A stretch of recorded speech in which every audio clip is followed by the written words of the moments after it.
Tapi kebanyakan dari kita nggak ngerti sebenarnya coklat ini asalnya dari apa, ada nggak kandungan gizinya nih. Coklat ini sebenarnya dari suatu pohon, suatu tanaman, atau nama latinnya itu Theobroma cacao. Ada nggak sih macam-macam varian coklat gitu? Jadi ada 3 jenis coklat. 3 jenis, apa aja tuh? Yang pertama ada dark coklat, terus kemudian ada milk coklat, dan selanjutnya ada white coklat. Hai Sobat Udik, bagi sebagian orang memperingati Hari Valentine atau Hari Kasih Sayang yang jatuh pada 14 Februari. Nah biasanya nih selalu memberikan hadiah bagi orang yang dia cinta, orang terkasih atau orang yang dia sayang.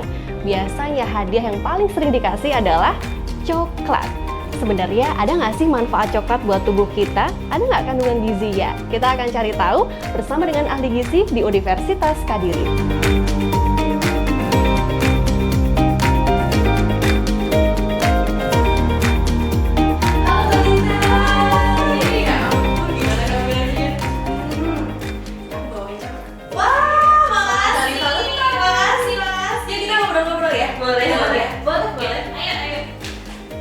Hai Sobat Udik, spesial hari ini Hari Valentine, Hari Penuh Kasih Sayang. Saya nggak sendirian, saya sudah ditemani oleh Kak Lintang Mega, Sarjana Terapan Gizi, Magister Gizi, Register Dietitian. Halo Kak Lintang. Gimana nih kabarnya hari ini? Alhamdulillah, sehat. Sehat ya? Iya. Apalagi hari ini kita penuh cinta ya kan? Bajunya pink-pink. Iya. Biasanya kalau hari Valentine gitu kan, identik dengan memberikan hadiah pada orang yang kita cinta atau kita sayang, ya nggak? Iya, betul sekali. Hari ini Kak Lintang udah dapat apa nih dari yang tercinta? Dapat hai, apa kabar? Tapi ada yang ngasih coklat nggak sih hari ini?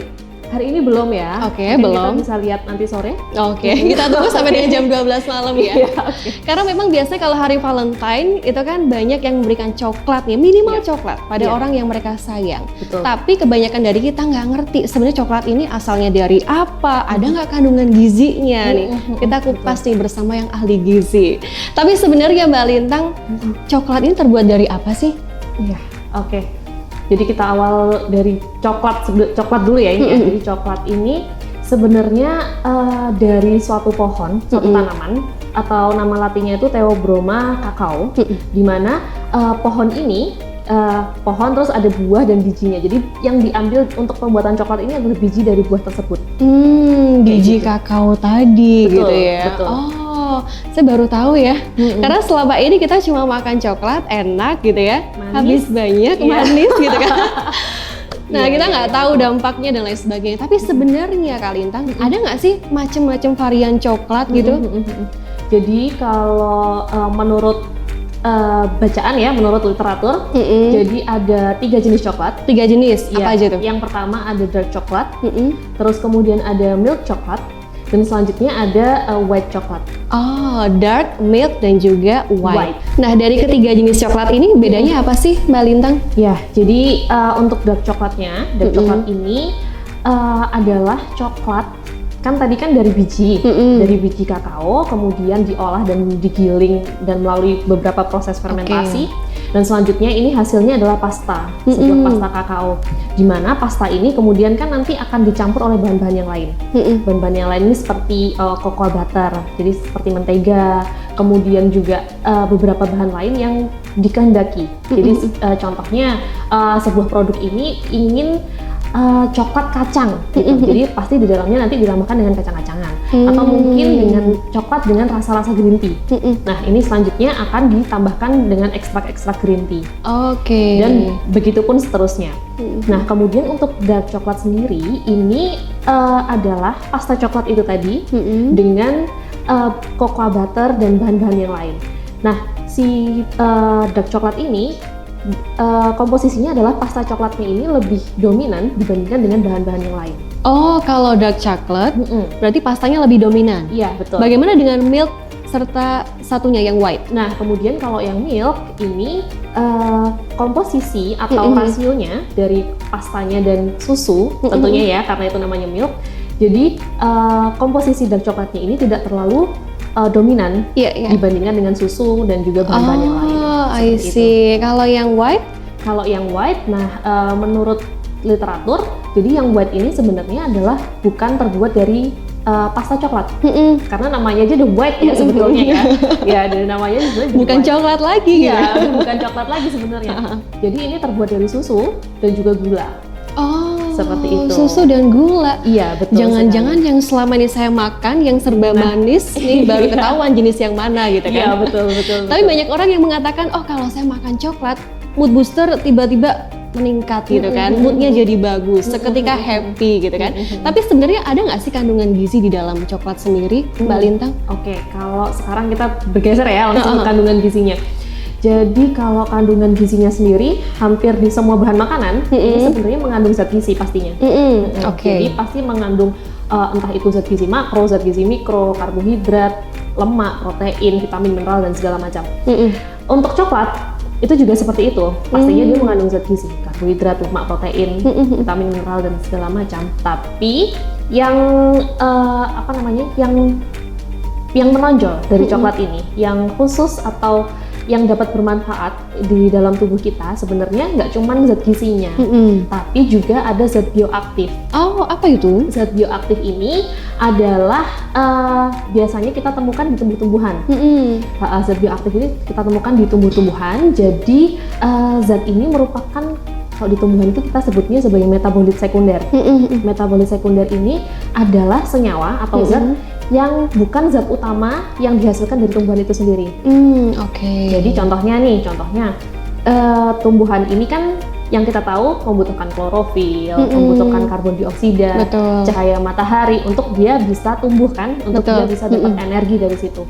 Nah, sebenarnya dari reaksi itu yang dihasilkan tidak hanya energi dan oksigen, tapi juga ada metabolit sekunder itu tadi. Oke. Di mana metabolit sekunder ini di dalam tanaman itu sebenarnya sudah tidak digunakan lagi, tidak dibuang juga dan ada melekat di situ seperti itu. Dan kandungan ini ada dalam coklat begitu? Ya betul.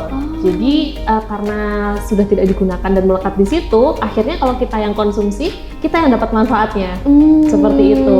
Apa aja tuh zat-zatnya? Oke, kalau spesifik ya kita ngomongin coklat, ini sebenarnya ada banyak sekali. Cuman yang dominan, kembali lagi yang dominan di sini adalah polifenol, flavonoid dan juga antosianin. Nah, Mbak Lintang, dari zat-zat tadi, kira-kira yang berguna buat tubuh yang mana nih? Semuanya berguna. Khususnya kita yang tadi ada 3 ya, polifenol, flavonoid dan antosianin. Yang pertama dulu untuk polifenol ini bisa sebagai tadi antiinflamasi tentunya, kemudian juga dapat menurunkan kolesterol. Kolesterol juga? Iya. Oke. Kemudian juga bisa menurunkan glukosa darah. Jadi selanjutnya juga dapat meningkatkan fungsi dari trombosit. Jadi untuk pembekuan darah seperti itu. Wih, keren banget ya manfaatnya ya. Kemudian kalau 2 zat berikutnya? Oke, untuk flavonoid sendiri di sini berfungsi selain untuk inflamasi juga berfungsi di kesehatan otak. Kesehatan otak? Iya, betul sekali. Jadi ketika kita konsumsi flavonoid ini bisa meningkatkan, memboosting atau apa ya istilahnya, meningkatkan blood flow. Oh. Iya, jadi aliran darah di dalam otak ini menjadi lebih lancar. Efeknya bisa meningkatkan konsentrasi seperti itu, terus juga menurunkan resiko pikun seperti itu. Kalau yang antosianin apa nih manfaatnya? Antosianin tentunya sebagai inflamasi dia bisa menekan stres oksidatif itu sendiri, jadi menyeimbangkan stres oksidatif dengan antioksidan dalam tubuh. Bisa dibilang ternyata banyak ya manfaat dari kandungan-kandungan gizi yang ada di sekali. dalam coklat, tapi tidak semua coklat gitu ya. Iya, Coklat betul. yang bagaimana artinya?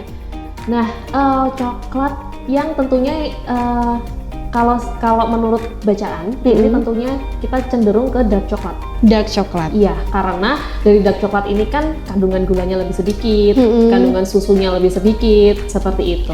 Tapi the real dark coklat itu kan biasanya agak pahit, bener gak sih? Betul, Mbak Lintang? betul. Dan yang disukai masyarakat kita, termasuk saya nih, sukanya yang manis-manis Betul, gitu kan. betul. Tapi ada yang bilang, saya sempat dengar kalau ternyata coklat ini juga bisa buat diet. Emang iya? Nah, Coklat yang gimana gitu Nah, ya, yang bisa iya, buat iya. diet gitu, makan coklat tapi kurusan. Gitu kan? iya. Gimana tuh? Betul. Jadi mungkin ini memang belum banyak dibahas ya, tapi di beberapa penelitian sudah dibuktikan Oke. kalau penurunan berat badan ini bisa diakibatkan dari konsumsi coklat. Jadi konsumsi di suatu penelitian ya ini dinyatakan kalau konsumsi coklat lebih dari 30 gram per hari selama lebih dari 8 minggu, ini hasilnya bisa menurunkan IMT, Mm-mm. indeks massa tubuh, kemudian lingkar perut, dan juga kadar kolesterol dalam tubuh. Tapi dark coklat kan? Iya, betul sekali. Dark coklat. Itu tuh yang Balik harus lagi. digarisbawain. Betul, Oh, betul. bisa ya ternyata untuk betul. menurunkan berat badan dan sudah ada penelitiannya loh. Ini keren banget nih. Tapi ini biasanya nih kalau kita sering makan coklat, sukanya yang manis-manis, kayaknya nggak bisa nih buat diet, ya nggak? Tentunya kurang cocok untuk penderita diabetes mellitus. Mm-mm. Jadi dari penelitian ini belum ada penelitian yang dilakukan langsung kepada penderita diabetes mellitus. Tapi untuk orang sehat, ini hasil penelitiannya menunjukkan bahwa bisa menurunkan glukosa darah, bisa meningkatkan insulin seperti itu. Jadi bisa meningkatkan respon glikemik dalam tubuh seperti itu. Oke, I see. Jadi kalau untuk diabetes lebih baik nggak usah gitu ya. Iya, betul sekali. Dan untuk mereka yang ingin menurunkan berat badan harus dark coklat, Dark bukan coklat, yang kembali lagi. coklat jenis yang lain. Betul Jadi sekali. artinya kalau hari ini lagi hari Valentine, kalian dapat coklat, lihat dulu ini coklat jenis apa, Betul. baru dimakan gitu ya. Oke Mbak Lintang, terima kasih buat hari ini karena sudah datang di Unik TV, spesial banget kita bisa ngobrol langsung dengan ahli gizi untuk ngebahas tentang coklat. Dan sebelum kita pamit, boleh dong kasih satu closing statement terkait coklat hari ini, boleh di sini. Oke, jadi jangan takut sama konsumsi coklat. Coklat nggak selalu membuat kita jadi gemuk, membuat kita jadi nggak sehat. Tapi lihat dulu kandungan dari coklat tersebut, lihat jenisnya, lihat kandungan coklatnya, lihat kapan kita konsumsi coklatnya, lihat kita seberapa banyak konsumsi coklat. Itu sih yang penting. Oke, nice Mbak Lintang, thank you. Iya. Terima kasih banyak dan saya Mei pamit undur diri. See you di podcast kita berikutnya. Universitas Kadiri, Ria Entrepreneur University.